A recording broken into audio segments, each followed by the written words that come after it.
ठीक है, so gold and BTC का एनालिसिस देखते हैं, किस बेस पे ट्रेड्स प्लान होती है एंड उनके लॉजिक क्या है, रीज़न क्या है। ओके, सो गोल्ड से स्टार्ट करते हैं। जैसे कि आप गोल्ड पे देख पा रहे हो ना, ये गोल्ड का 5 मिनट का फ्रेम है और रेंज वाला चार्ट इस पे ओपन है एंड मार्केट इसमें ना अभी मेरा जो फर्स्ट टीपी है, जो 3434 का था, उसको मार्केट ने हिट कर दिया एंड मार्केट रनिंग है। सो ठीक है, मैं ना इसका आपको लॉजिक समझा देता हूँ कि किस बेस पे ये ट्रेड्स प्लान हुई थी। लाइक मैं इसको ना 15 मिनट पे शिफ्ट कर देता हूँ ताकि आपको मैं अच्छे से समझा सकूँ। सो देखो, आप देख पा रहे हो ये जो सेशन ब्रेक है, ये सेशन ब्रेक के इस पार यानी राइट साइड में आज का डे ओपन हुआ, ठीक है? एंड अगर मैं आपको इसमें 5 मिनट पे जाकर दिखाऊँ तो देखो 5 मिनट पे हमें क्या देखने मिल रहा है कि मार्केट ओपन हुआ एंड ओपन होने के बाद ना मार्केट अप साइड गया। जस्ट अ सेकंड, ये देखो ओपन हुआ, ओपन होने के बाद 2-4 कैंडल अप साइड सस्टेन की, फिर नीचे आई, फिर अगेन अप साइड गया, फिर नीचे आया। तो ये जो इंडिकेट हमें ये कर रहा है कि मार्केट ने अप साइड के लिए पेंडिंग स्ट्रक्चर छोड़ के आया है, ओके? एंड फिर मार्केट डाउन आना स्टार्ट हुआ, यानी अप साइड के लिए एक पेंडिंग स्ट्रक्चर छूटा हुआ है, यानी मार्केट एक बार अप साइड जा सकता है। ये एक चीज़ हो गई। सेकंड चीज़, अगर हम प्रीवियस डे का जो स्ट्रक्चर है, उसके बेस पे अगर हम देखने जाएँगे, तो ये जो मैंने ऑरेंज लेवल मार्क किया हूँ, ठीक है? इस ऑरेंज लेवल तक एंड इस ग्रीन लेवल तक मार्केट को आना चाहिए था, बट मार्केट यहाँ तक भी नहीं आया, ठीक है? एंड मार्केट डाउन साइड चला गया। सो हम क्या एक्सपेक्ट कर रहे थे? हम ये एक्सपेक्ट कर रहे थे कि अगर मार्केट डाउन साइड जा रहा है, तो डाउन साइड के एक वैलिड लेवल तक चले जाए एंड देन फिर वहाँ से अप साइड के लिए रिवर्स करे। सो उस बेस पे ना हमारी ये सेल साइड की ट्रेड में एंट्री बनी थी एंड इस ट्रेड के अंदर ऑलमोस्ट हमारा 75-80 पिप्स के आसपास हमारे फेवर में आया एंड मार्केट यहाँ से रिवर्स कर गया। एक्चुअली हम जो एक्सपेक्ट कर रहे थे, हम इस लेवल तक फॉल एक्सपेक्ट कर रहे थे, दैट्स व्हाई हमें ये पूरा टीपी नहीं मिला, हमें ऑलमोस्ट 40-50 पिप्स लेके निकलना पड़ा, ठीक है? सो हम क्या एक्सपेक्ट कर रहे थे कि अगर मार्केट यहाँ पे डाउन साइड आ रहा है, तो डाउन साइड अगर मार्केट आ रहा है, तो मार्केट ने एटलीस्ट यहाँ तक आना चाहिए। ये जो मैंने ज़ोन मार्क करके रखा हूँ ना, ये वाला ज़ोन या फिर इस वाले तक पॉइंट तक आना चाहिए। बट मार्केट यहाँ तक नहीं आया, ये फर्स्ट ज़ोन पे ही टैप करके मार्केट अपसाइड के लिए बुलिश हो गया, ठीक है? एक तो पेंडिंग स्ट्रक्चर था अपसाइड का, ठीक है? एंड अब जो मार्केट बुलिश हो रहा है, तो हमारी इसमें जो ट्रेड्स है, वो कैसे प्लान हुई थी, मैं आपको समझाता हूँ, ठीक है? देखो, ये वाली ट्रेड्स जब मैंने एंट्री किया था, तब मैंने आपको इसका स्क्रीनशॉट दे दिया था, ग्रुप में मैंने भेज दिया था।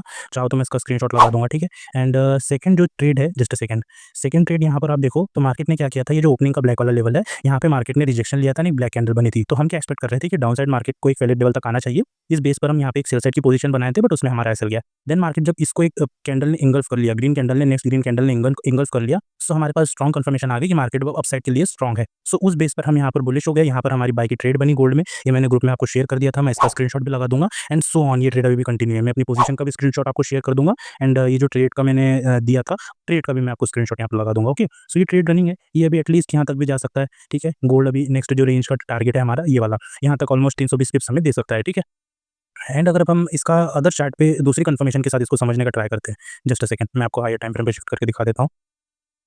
लाइक ये 4 आवर का टाइम फ्रेम है, ठीक है? सो 4 आवर के टाइम फ्रेम पे ना आप मेरा कल का वीडियो जाके देखना। कल के वीडियो में मैंने आपको एक चीज़ बोला था, जस्ट अ सेकंड, मैं पहले आपको डेली टाइम फ्रेम समझा देता हूँ, ठीक है? देखो, मैंने आपको एक चीज़ बोला था कल के वीडियो में कि मार्केट जो है स्ट्रक्चर मैपिंग के बेस पे बुलिश है। 4 आवर एंड 1 डे दोनों की स्ट्रक्चर मैपिंग के बेस पे मार्केट बुलिश था, बायस के बेस पे मार्केट बुलिश था, मार्केट एक इंपॉर्टेंट पीओआई से उठ रहा था। यानी मल्टीपल जो कंफर्मेशन थी हमारे पास, मल्टीपल कंफर्मेशन हमारे पास बुलिश साइड की थी। एंड यहाँ पर आप देखने जाओगे ना, सो कुछ इस टाइप से लिक्विडिटी थी एंड इसके बाद आप देखने जाओगे तो ये कुछ इस टाइप से इक्वल हाइज़ की यहाँ पर अच्छी खासी लिक्विडिटी यहाँ पर जमा थी। एंड मार्केट मार्केट जो है वन टाइप ऑफ एक जो ये पैटर्न होता है, इस पैटर्न को भी फॉलो कर रहा था।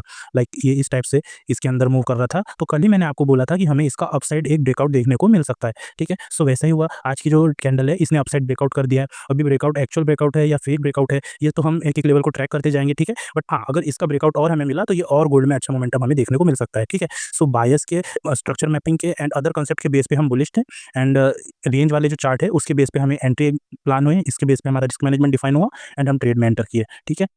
सो ये गोल्ड की ट्रेड थी, उसका लॉजिक था। एंड अब अपकमिंग प्लान की बात की जाए तो अपकमिंग प्लान गोल्ड में देखो सिंपल है। अगर मैं इसका अपकमिंग प्लान आपको समझाने जाऊँ, जस्ट अ सेकंड, मैं आपको गोल्ड का अपकमिंग प्लान अगर समझाने की कोशिश करूँ ना, तो देखो ये जो ऑरेंज लेवल है मार्केट ऑलमोस्ट यहाँ पे भी टैप कर चुका है। अगर इस लेवल का ब्रेकआउट करता है, इस लेवल इन द सेंस 3436, अगर इस लेवल के ऊपर ब्रेकआउट करता है, तो गोल्ड हमें इसका 50%, जस्ट अ सेकंड, मैं 50% मार्क करके दिखा देता हूँ।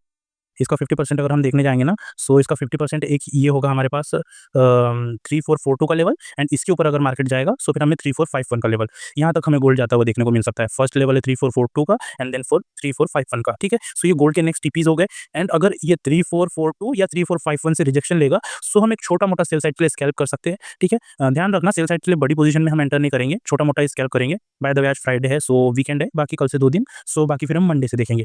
मेरा सजेशन यही रहेगा कि अगर इतना अच्छा खासा मोमेंटम आपने कैप्चर कर लिया है 180 पिप्स के अराउंड, सो आपको अभी और ट्रेड करने की ज़रूरत नहीं है गोल्ड में, ओके?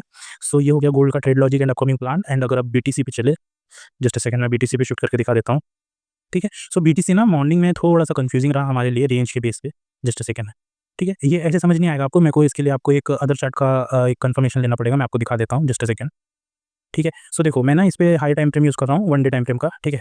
सो देखो 1 डे टाइम फ्रेम पर क्या हुआ ना, जो कैंडल अभी बन रही है, आप इसको अवॉइड कर दो। आप सपोज़ करो कि ये कैंडल बनी नहीं है, इसके पहले की कैंडल है। तो मैंने आपको ना कल क्या एक चीज़ समझाया था कि देखो, इसमें जो रेड वाले हैं डेली टाइम फ्रेम की स्ट्रक्चर मैपिंग एंड ब्लू वाले हैं वो 4 आवर की स्ट्रक्चर मैपिंग है। तो दोनों स्ट्रक्चर मैपिंग के बेस पे मार्केट बुलिश था। डेली टाइम फ्रेम के बेस पे मार्केट जो है आईडीएम के नीचे फर्स्ट पीओआई से उठ रहा था एंड 4 आवर के बेस पे हमारा चॉक हो चुका था, यानी हमें ट्रेंड चेंज के सिग्नल मिल चुके थे। एंड अगर अब हम इसे 4 आवर के बेस पे जाकर देखें, तो 4 आवर के बेस पे ये जो ब्लू लाइन है, ये हमारी आईडीएम की लाइन है। मैंने आपको कल का वीडियो में समझाया था, आप कल का वीडियो एक बार चेक करना जाके, ठीक है? सो ये आईडीएम की लाइन थी, तो हमारी एक्सपेक्टेशन क्या थी कि मार्केट एटलीस्ट आईडीएम तक आए एंड देन फिर रिवर्स करे। सो मार्केट ने देखो बिल्कुल वैसे ही किया, यहाँ पर आईडीएम लिया एंड देन फिर अपना मार्केट फॉल कंटिन्यू कर रहा है, ठीक है? सो इसके बेस पे क्या थे, स्ट्रक्चर मैपिंग के बेस पे 4 आवर की स्ट्रक्चर मैपिंग के बेस पे हम बेयरिश थे। ठीक है? एंड अगर हम इसमें डेली का बायस देखने जाएँगे, सो देखो डेली के बायस के बेस पे क्या हुआ था ना, डेली के बायस के बेस पे भी हम कहीं न कहीं एक शॉर्ट टर्म जो है फॉल एक्सपेक्ट कर रहे थे। क्योंकि इस वाली कैंडल ने प्रीवियस वाली कैंडल के हाई को स्वीप करके अंदर क्लोज़ किया, दैट मीन्स कि मार्केट ओपन हो, ओपन होने के बाद डाउन साइड के पीओआई तक आए। बट मार्केट को यहाँ पर कोई वैलिड पीओआई नहीं मिला, सो मार्केट पूरी लिक्विडिटी को लेता हुआ चला जा रहा है एंड अभी भी अपना ट्रेंड कंटिन्यू कर रहा है। जस्ट अ सेकंड मैं आपको दिखाता हूँ। देखो, ये प्रीवियस जितने भी डेज़ है ना, इसके अंदर कोई अच्छा पीओआई नहीं है, स्ट्रॉन्ग पीओआई नहीं है, तो मार्केट क्या कर रहा है, कंटिन्यूअसली शार्प फॉल कर रहा है एंड ये पूरी की पूरी लिक्विडिटी क्लियर करता है। मार्केट में ऐसा ही होता है, अगर हमारे पास कोई वैलिड या स्ट्रॉन्ग पीओआई नहीं है, सो मार्केट पूरी लिक्विडिटी को क्लियर कर लेता है, ठीक है? तो उसी बेस पे 4 आवर के बेस पे हमारा ट्रेंड चेंज का हमारे पास कन्फर्मेशन था एंड अब अगर हम इसमें रेंज कंबाइन करें, ठीक है? सो जस्ट अ सेकंड मैं ना आपको रेंज के बेस पे दिखा देता हूँ, ताकि आपको आइडिया लग जाएगा कि एंट्री एग्जिट कैसे प्लान हुई थी, ठीक है? सो देखो रेंज है, रेंज के बेस पे क्या हुआ था ना, रेंज के बेस पे मार्केट ओपन हुआ, ओपन होने के बाद क्या कर रहे थे, हम एक्सपेक्ट कर रहे थे कि मार्केट को ना ये ऑरेंज लेवल तक जाना चाहिए था स्ट्रक्चर के बेस पे, जो मार्केट ऑलरेडी जा चुका था, ठीक है? एंड अगर हम सेकंड चीज़ देखेंगे ना, सेकंड चीज़ एक सेकंड मैं आपको दिखाता हूँ, 5 मिनट के फ्रेम पे आपको दिखाता हूँ, जस्ट अ सेकंड। ठीक है। सो 5 मिनट की ब्रेक पे क्या हुआ था ना कि मार्केट ने यहाँ पे हल्का-सा ब्रेक किया था एंड आप देखने जाओगे ना ये पूरी अच्छी खासी लिक्विडिटी थी। तो मैं क्या एक्सपेक्ट कर रहा था कि मार्केट एक बार अपसाइड चला जाए, इन लिक्विडिटीज़ को क्लियर कर ले एंड फिर देन यहाँ कहीं से अपना डाउन साइड का फॉल एक्सपेक्ट करे। सो उस बेस पे ना हमारी ये देखो यहाँ पर एक बाय की ट्रेड यहाँ पर एंट्री बनी थी, एक बाय की ट्रेड यहाँ पे एंट्री बनी थी। बट ये दोनों ट्रेड्स ने मार्केट ने हमें छोटा-छोटा 300-400 पॉइंट का मोमेंटम देके रिवर्स कर दिया। सो अगर आप यहाँ पर इसको भी 200 पॉइंट्स का एंड इसको भी 200 पॉइंट का एसएल भी अगर आप कंसीडर कर सकते हो, तो 400 पॉइंट का इसमें लूज़ हुआ था एंड उसके बाद ये देखो इस ऑरेंज लेवल तक आना चाहिए था डाउन साइड स्ट्रक्चर के बेस पे। तो फिर हम क्या एक्सपेक्ट कर रहे थे कि जब ये मार्केट ने यहाँ से ज़ोन का ब्रेकडाउन किया, तो यहाँ से हमारी एक सेल की ट्रेड बनी थी। इसमें भी 680 पॉइंट आया था, बट ये रिवर्स कर गया था न्यूज़ के चलते। फिर देखोगे आप, तो ये 6 बजे की समथिंग न्यूज़ आई थी, इस कैंडल ने स्पाइक लगाया था, तो न्यूज़ की अगली कैंडल पे मैंने आपको ये ट्रेड दे दिया था। मैं इसका स्क्रीनशॉट लगा दूँगा आपको, तो आप देख लेना, ठीक है? सो फिर हमारी ये सेल की ट्रेड में एंट्री बनी थी एंड ये मार्केट में हमने पूरा यहाँ से अब ये जो पूरा 2000 पॉइंट का कॉल कैप्चर किए। यानी अगर आप यहाँ पे कंसीडर करोगे तो 200-200 अगर 400 पॉइंट पे आपका लॉस हुआ है, तो 2000 पॉइंट यानी आपके लॉस का 5x कवर हो गया, ठीक है? एंड इसका अब अपकमिंग प्लान की बात की जाए ना, सो अगर अपकमिंग प्लान समझना है, तो इसको हम थोड़े से हायर टाइम फ्रेम पे शिफ्ट करेंगे। लाइक 30 मिनट पे, तो 30 मिनट पे देखो, ये जो लिक्विडिटी थी, ये लिक्विडिटी के कोई यहाँ पर कोई अच्छा पीओआई नहीं था, तो ये लिक्विडिटी क्लियर होनी थी मार्केट में, ठीक है? 4 आवर पे हमें ट्रेंड चेंज के सिग्नल मिल चुके हैं, मार्केट स्ट्रॉन्ग पीओआई का ब्रेकडाउन भी कर रहा है, बायस भी हमें कहीं न कहीं बियरिश साइड इंडिकेट कर रहा है। सो मल्टीपल कन्फर्मेशन थी हमारे पास बीटीसी के लिए डाउन साइड जाने की, सो कुछ वैसा ही हो रहा है। अभी देखो मार्केट ने इसका ब्रेकडाउन कर दिया है, अभी इस ब्लैक एंड इस रेड, जस्ट अ सेकंड मैं आपको मार्क करके दिखाता हूँ। ये वाला, ठीक है? इस 50% से मार्केट रिजेक्शन ले रहा है। इसको अगर आप शॉर्ट टर्म टाइम फ्रेम पे जाके देखोगे ना, सो देखो एग्ज़ैक्टली मार्केट इसी पॉइंट से रिजेक्शन ले रहा है। अगर मार्केट इसका ब्रेकडाउन करेगा ना, तो 107651 ईज़िली आता हुआ दिखेगा and then market so on अपना ट्रेंड कंटिन्यू करेगा। सो मेरा सजेशन आपको इसी में यही है कि अगर आप इस ट्रेड के अंदर हो, सो आप यहाँ कहीं पे अपना एसएल ट्रेल कर दो 1000 पॉइंट के आसपास एंड देन ट्रेड को पूरा होल्ड रखो। ये हो सकता है और भी फॉल करे, ठीक है? सो ये बीटीसी का trade logic and upcoming plan हो गया, ठीक है? तो फिर 2 दिन वीकेंड है, सो मिलते हैं मंडे को। ओके।